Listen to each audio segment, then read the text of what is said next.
Hi, everybody. This is part 3 in the series that we are doing on value. And I just want to kind of tie it all together a little bit and talk about how it value relates to some of the other elements that we're going to discuss.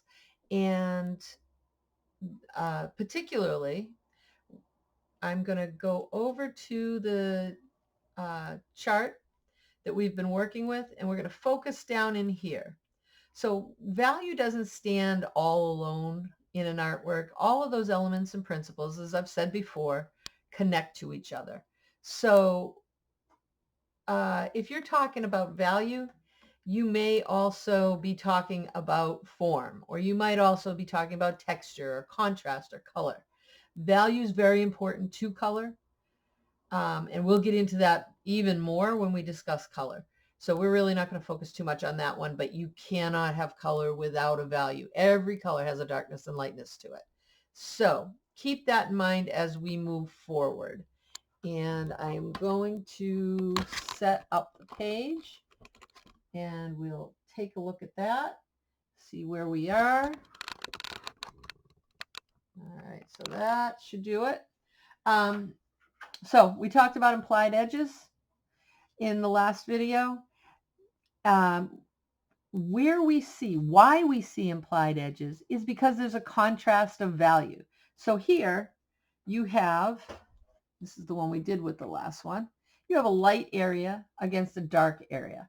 When there's a lot of value, a lot of contrast of value, we use a wide range, then it's got a very low key to it. You'll hear that. I think you hear it probably more in photography, but a low key, or if there's a lot of darks with very strong lights. Okay. There is a place, I tend to push you to use more contrast in this class, but there are times where you want something to have a different mood to it and you want it to be a little more subtle, in which case you would use colors. Okay, if you've got something that's very low key, it might have a wide range from here and here. If you want something more subtle, you might just use something that's very close to one another on the value chart here. It could be down here, it could be up here, but there isn't that extreme contrast. And contrast is one of the principles.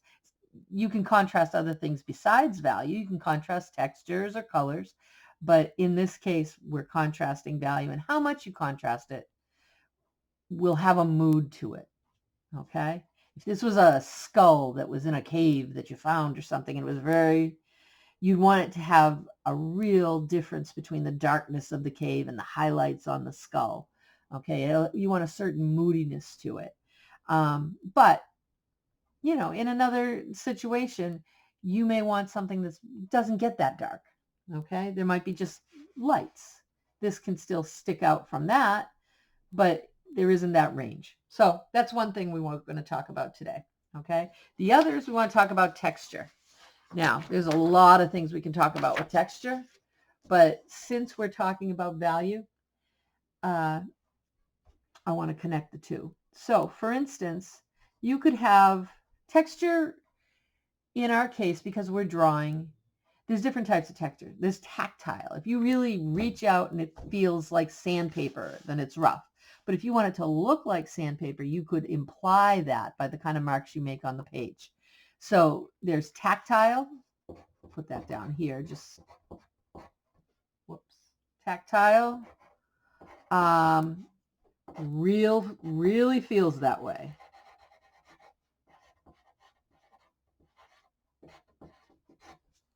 Implied texture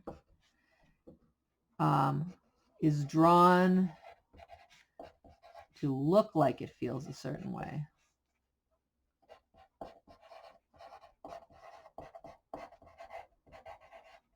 Okay, probably should have put those down there. We're kind of getting into value more than, texture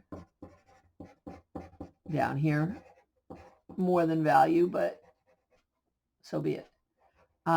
So for instance, if you wanted a wood grain texture, and now I'm using line instead of value for this, you could have something that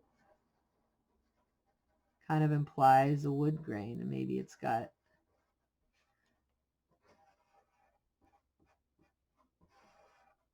thicker and thinner wood grains. I'm not going to take a lot of time with this, but you get the idea.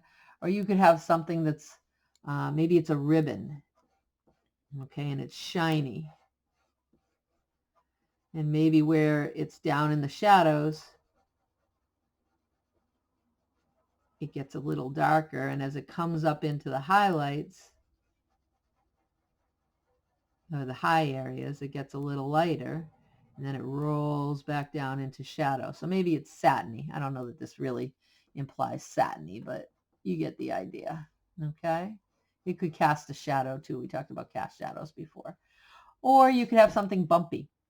The bottom line is we see texture because of the way the light hits that texture. So if we had something that's very bumpy and the light source is coming from here, there might be more shadow on this side of every bump and more highlight on that side. Okay? And that's going to give you the feeling of bumpy. So we're implying the texture through using values and more importantly, shadow and highlight. Okay? So every texture, if it could be yarn, if you have a string of yarn and the light's coming from here, maybe it's like a ball of yarn or something. I didn't really make this round. It would probably follow the contour if it was. Maybe it's woven and there's some going over and under. Okay. That shadow and highlight on every strand of yarn is going to make that yarn look three-dimensional. Okay. It'd probably be deeper shadows where it's going under here and coming out. All right. So I'm not spending a ton of time on that. However, think about the fact that every little change in a surface will have a shadow or a highlight or some sort of effect of the light on it, in addition to the overall feeling of the object.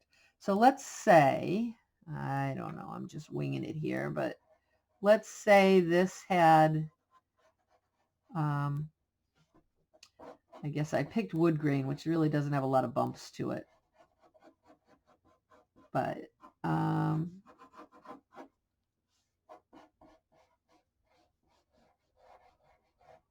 and it's going to take a long time. I should have gone bumpy.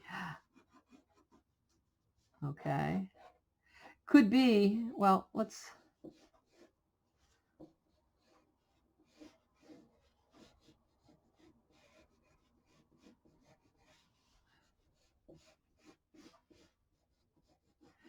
one thing that I'm doing too is I'm following the contour of the object. So here where I made my wood grain go straight across is kind of why I was thinking wood grain. I want to tell you this. If you have a rounded object, that's going to warp what you see. So like in the center here, maybe I do have something that's coming out and it's round like this. Okay, like a knot in the wood. And it could be that there's more darks and more lights just because of the nature of the knot in the wood. And it's going to work its way around. And as it gets out to the edges, you're not going to see every, like a knot in the wood over here would round around the side there. Okay? As it comes out here, you would see it sort of flatter. So here, these would kind of almost overlap each other.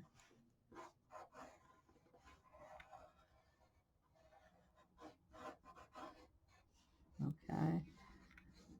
So one of the things that I want you guys to do is down here, come up with 3 different textures. You might put a little more thought into it than I did. Really look at textures when you're doing it, which I'm not doing here and I should be. Okay. So in this case, it's a matter of darks and lights. This really wood grain isn't, it's a visual texture, but the light's not going to hit the wood grain all that differently. We'll do something else. However, what it does tell you is about contour, which was a word that wasn't even on the chart. However, you still are going to have the overall feeling.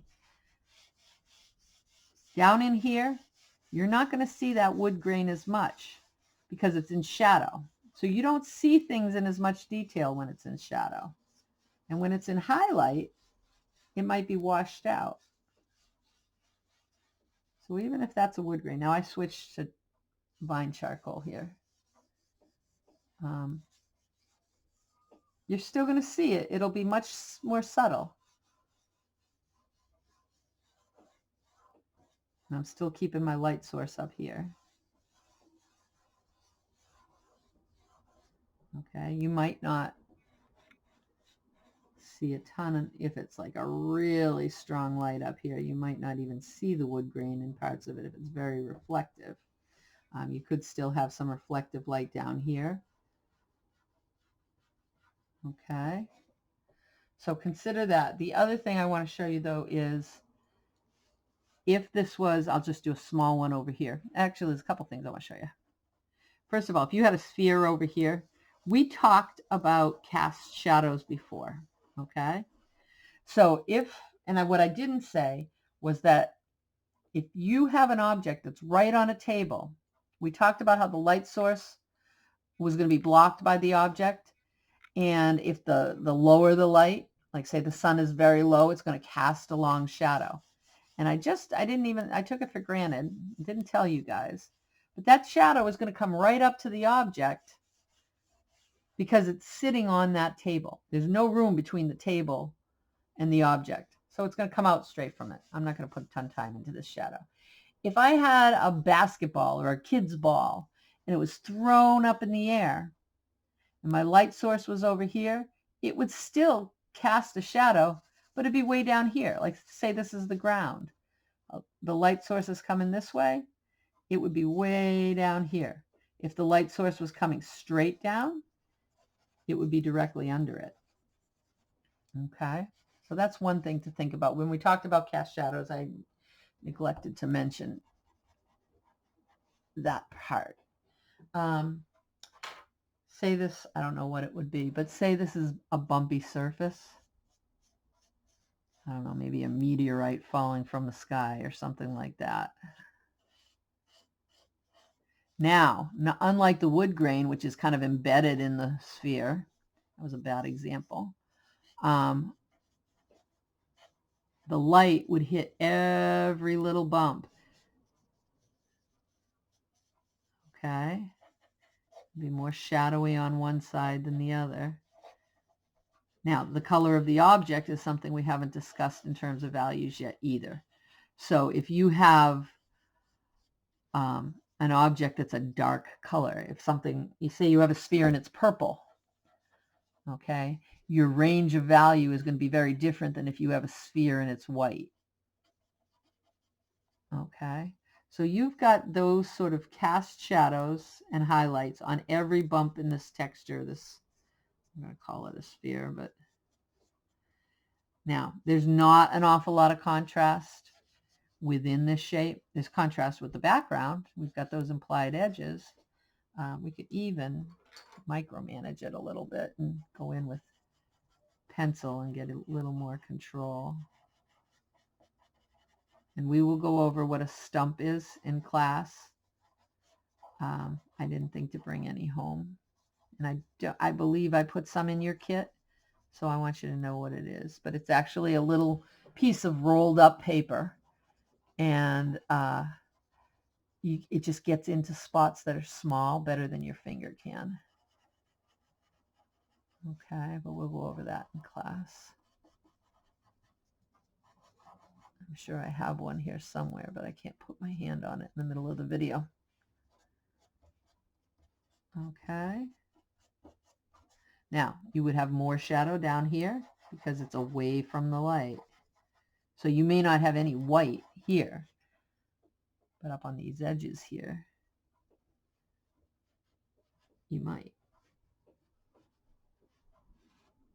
Okay. That's just another food for thought related to how value can be used to create textures, to create forms, Definitely part of color, as we will learn coming up, how you can use different tools to get what you need to get out of them. And how contrast can set a mood and also create dimension and imply a specific kind of light source, maybe, or direction of light. Okay. So if you have any questions, let me know. We're going to take all of these things over time. You're going to do some little exercises, and we'll start compiling all these elements and principles into much longer, more involved assignments as the semester goes on. So if you have any questions, let me know. Have a good day.